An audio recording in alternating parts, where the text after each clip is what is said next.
Right now, 11 floating fortresses patrol the world's oceans with enough firepower to rival entire nations. China claims their missiles can sink them in minutes. Russia boasts hypersonic weapons traveling 5 times faster than sound. Iran sends drones. Yet here's what no one's talking about.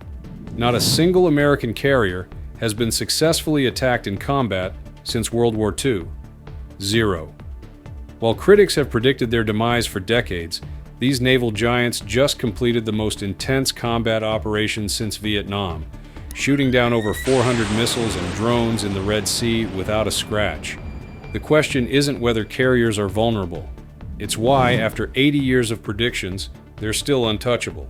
The answer isn't luck. When you dig beneath the headlines screaming about carrier killers and sitting ducks, you discover something remarkable. The technology protecting these ships has evolved faster than the weapons designed to destroy them, and understanding why requires looking at what actually happens when a strike group deploys, not what armchair experts imagine from their keyboards. By the time we're done, you'll see why America's enemies talk tough, but keep their distance.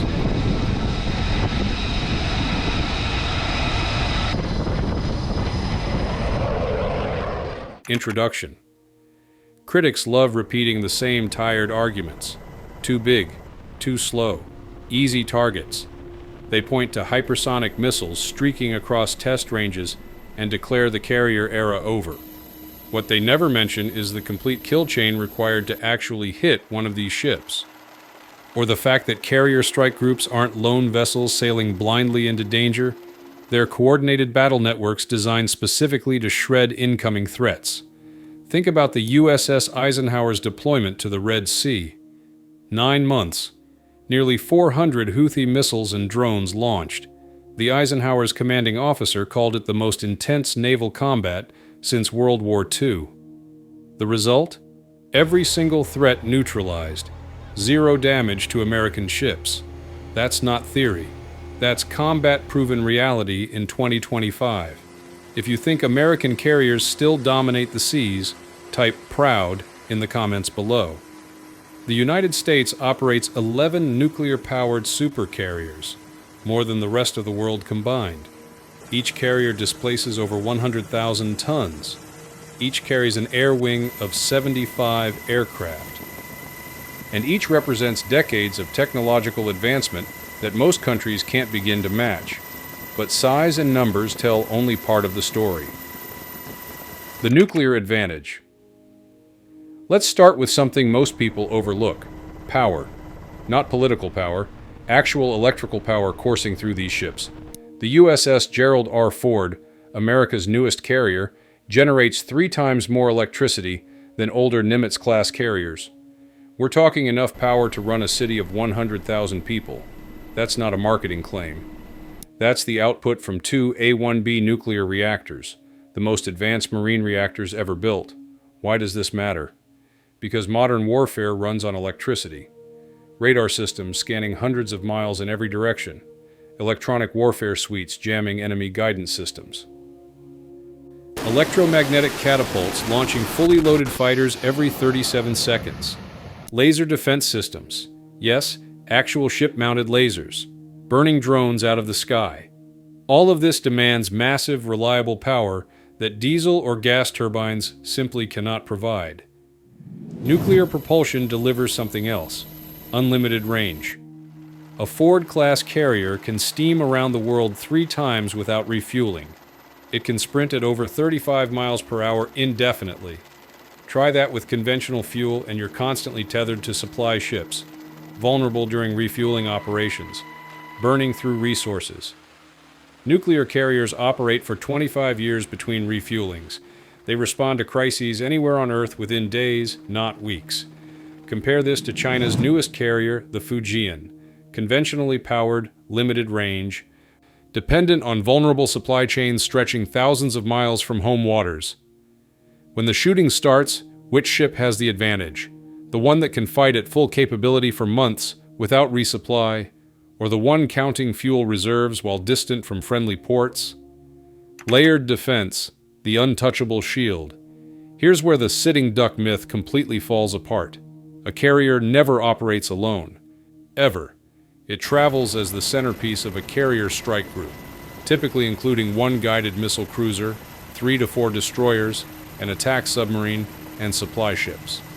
Each element brings specialized capabilities, creating what military strategists call layered defense. Let's walk through what happens when an enemy fires a missile at an American carrier. First, you need to find it. Carriers operate across millions of square miles of ocean, constantly maneuvering. Satellites pass overhead on predictable schedules. By the time imagery is processed and analyzed, the carrier has moved 20 miles. You need real-time tracking, which requires aircraft or drones that must penetrate hundreds of miles of hostile airspace, patrolled by F-35C stealth fighters carrying long-range missiles. Good luck with that. Suppose you somehow maintain targeting. Now, you launch your missiles. Immediately, SM-6 interceptors scream off Aegis destroyers, positioned 75 miles from the carrier. These missiles, with a success rate exceeding 99% in testing, engage threats 200 miles away above the atmosphere if necessary. One layer down, more SM-2 missiles create a second defensive ring. Closer still, evolved Sea Sparrow missiles defend against anything that slipped through. And if a missile somehow survives all that, rolling airframe missiles and phalanx close-in weapon systems, rapid-fire cannons spitting 4,500 rounds per minute, shred it within seconds. This isn't theoretical.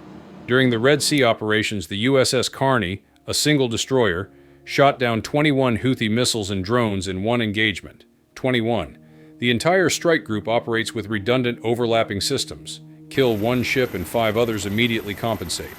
The network keeps fighting. Electronic warfare adds another dimension most people ignore. Before missiles even reach the strike group, powerful jamming systems can blind their guidance. Remember, most anti-ship missiles rely on radar homing in their final approach. Hit them with enough electromagnetic interference and they lose their target completely. The technology aboard these ships makes billions of dollars in enemy missiles fly aimlessly into the ocean. Before we dive deeper, please take a second to like this video and subscribe. Over 98% of viewers watch without subscribing. It costs you nothing, but makes a huge difference to us. The technology gap. People hear hypersonic missiles and assume carriers are doomed. Let's address this directly. Yes, China and Russia have demonstrated hypersonic weapons. These missiles travel at Mach 5 or faster, maneuvering during flight. They're dangerous. But here's what the headlines miss. Speed alone doesn't guarantee success. You still need the complete kill chain. Detection, tracking, targeting, guidance, and penetration of layered defenses. Every single link must work perfectly under combat conditions while the target actively tries to kill you. The United States has invested billions in counter-hypersonic technology. The Aegis combat system, which equips nearly every escort ship in a strike group, has been continuously upgraded with hypersonic defense in mind. New radar systems track threats with unprecedented precision. The Glide Phase Interceptor program aims to destroy hypersonic weapons mid-flight. And here's a reality check. If hypersonics were truly the carrier killers advertised, why hasn't China deployed them in meaningful numbers? Why does Russia, supposedly possessing this wonder weapon, still maintain a navy centered on conventional platforms? Technology evolves on both sides. But America spends more on naval research and development than the next 7 countries combined. The Gerald R. Ford introduces 23 major technological improvements over previous carriers. Electromagnetic aircraft launch systems replace steam catapults, generating 25% more daily sorties. Advanced arresting gear recovers aircraft with greater precision. Dual-band radar provides 360-degree coverage extending hundreds of miles. These aren't incremental upgrades. They're generational leaps. Consider the F-35C Lightning II now flying from carrier decks. A 5th-generation stealth fighter with sensor fusion, allowing pilots to see the entire battle space in real time. One F-35 can track and engage threats while transmitting targeting data to ships and other aircraft simultaneously. 4 of them create a networked web of sensors and weapons covering thousands of square miles. This is information dominance, seeing the enemy before they see you, striking before they can react. No other navy operates anything comparable. Combat proven, not just theories. Let's return to real-world results instead of hypothetical scenarios. In late 2024, the USS Harry S. Truman Carrier Strike Group deployed to the Middle East.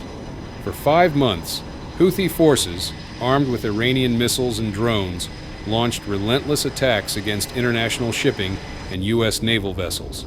These weren't practice targets. They were combat operations with live weapons designed to kill. The results speak volumes. The Truman conducted airstrikes for 52 consecutive days. The strike group intercepted dozens of missiles and drones. American F-35Cs launched from the Truman in their first combat operations, striking Houthi positions with precision. Despite claims by Houthi propagandists about hitting U.S. ships, every American vessel returned undamaged. Every crew member came home. Compare that to the dozens of commercial vessels struck by missiles that got through because they lacked military-grade defenses. Operation Prosperity Guardian, the multinational coalition protecting Red Sea shipping, centered on American carrier power. While other nations contributed, U.S. carriers provided the air wings conducting strikes deep into Houthi-controlled territory. They provided the command and control coordinating multinational forces. They provided the defensive umbrella protecting commercial vessels. No other country possesses the capability to project and sustain that level of power thousands of miles from home. Critics will point out challenges during the deployment. A friendly fire incident. Jets lost overboard during evasive maneuvers to avoid missiles. Equipment failures under intense operational tempo. These are legitimate issues demanding attention and correction. But they don't change the fundamental outcome. The carriers accomplished their mission. They protected shipping lanes. They degraded enemy capabilities. They came home. That's what matters in warfare. Results, not perfection. The reality of modern deterrence. Here's something else worth understanding. Carriers aren't designed to win fair fights. They're designed to ensure no fight is ever fair. The moment a carrier strike group enters a region, the entire calculus changes for potential adversaries. Consider what China faces. They can theoretically threaten carriers in the South China Sea with land-based missiles. But attempting to sink a U.S. carrier means war with the world's most powerful military. It means American submarines hunting their surface fleet. It means airstrikes on mainland installations. It means economic consequences that would devastate their export-dependent economy. The risk-reward calculation makes attacking a carrier nearly suicidal, unless you're already committed to total war. And if we're already in total war, the vulnerability of carriers becomes irrelevant compared to nuclear escalation. Deterrence works because carriers represent credible, flexible response. They can launch humanitarian aid operations, conduct freedom of navigation patrols, evacuate civilians, enforce no-fly zones, or unleash devastating strikes, all without involving host nation politics or requiring foreign bases. No other military asset provides this versatility. The Navy currently operates 11 carriers, down from 15 during the Cold War. Some analysts argue this isn't enough to meet global commitments. They're probably right. But here's the remarkable part. Even with fewer carriers, American naval dominance has never been seriously contested. Russia's carrier essentially sits broken in port. China operates 3 carriers, only one capable of launching fixed-wing aircraft efficiently, and all 3 combined displace less tonnage than a single Ford-class ship. The gap isn't narrowing, it's widening.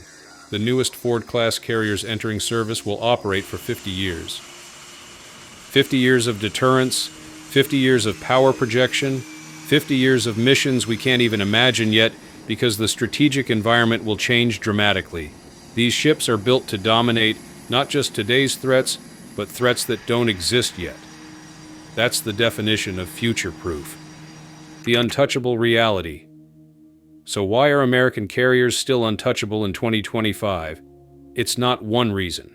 It's the combination of nuclear power providing unlimited endurance, technological superiority across every system, layered defenses that shred incoming threats, combat-proven performance in real-world operations, and the simple strategic calculus that attacking one means consequences no rational actor would risk.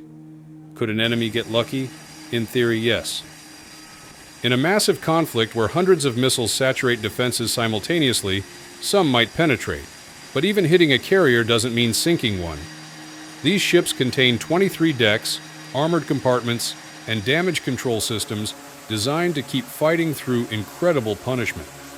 The crew trains endlessly for casualties, flooding, and fires. A carrier that takes damage doesn't automatically become a floating coffin. It becomes a wounded warship still capable of launching aircraft and defending itself. More importantly, the scenario where enemies mass enough firepower to overwhelm a carrier strike group is also the scenario where America responds with the full weight of its military. At that point, we're discussing a general war where the survival of individual carriers matters far less than broader strategic outcomes. And in any general conflict, the side with 11 operational supercarriers, networked into a global defense architecture, possesses advantages no enemy can match. Conclusion.